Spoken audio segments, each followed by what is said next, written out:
Hello, Mayor Barry. Thank you for hearing my proposal that will fix the police brutality problem in the city of Albuquerque, as well as improve the quality of life for its citizens. As you know, the police in the city of Albuquerque do not have a good reputation. Over the past 5 years, they have killed 28 people, including James Matthew Boyd, a homeless man with schizophrenia.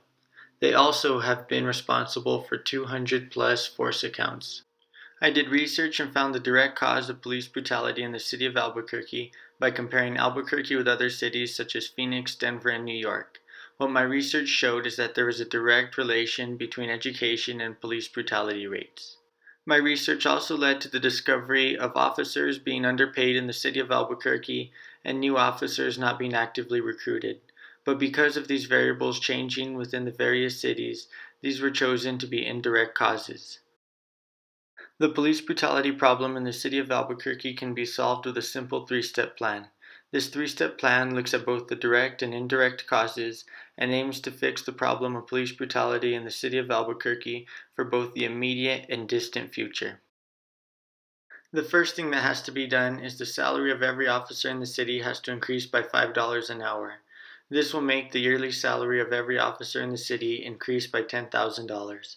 This will make the job title of police officer in the city of Albuquerque more appealing to the public, and more people will begin actively trying to become a police officer. Now, with several people wanting to become a police officer, you can move on to step 2 and increase the minimal requirements in becoming an officer.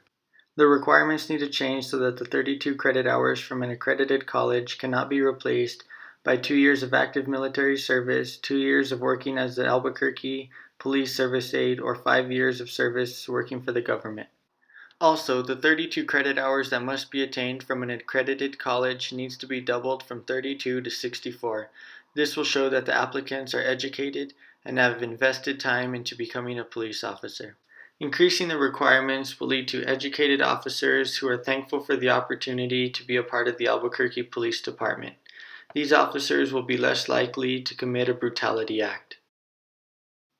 The Albuquerque Police Department then needs to begin actively recruiting new officers from local high schools by offering scholarships to smart, hardworking young men who are wanting to become a police officer.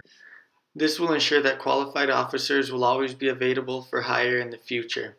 This will also put the Albuquerque Police Department in the spotlight for doing something good for their community. With approximately 1,000 officers in the city of Albuquerque, increasing each one of their pay will lead to a total increase of about $10 million a year. In creating scholarships for local students, this will cost the city about $10,000 a year. Now, this might sound like a lot of money, but considering the police brutality rates will drop in the city, the citizens of Albuquerque will no longer be afraid to leave their homes, and tourists will no longer be afraid to visit Albuquerque. The benefits far outweigh the costs. I am requesting a total of $10,010,000 to be able to begin my three-step plan and fix the problem of police brutality in the city of Albuquerque. The $10 million will be used to increase officer salary in the city by $5 an hour, and the $10,000 will all be given away as scholarships to local students throughout the city who show interest in becoming a police officer. Thank you for listening to my proposal on how to fix the problem of police brutality throughout the city of Albuquerque. Please consider doing this so that no one will have a reason to fear an encounter with the police, and also so that the economic activity in the city does not decrease due to people being afraid to venture into the city.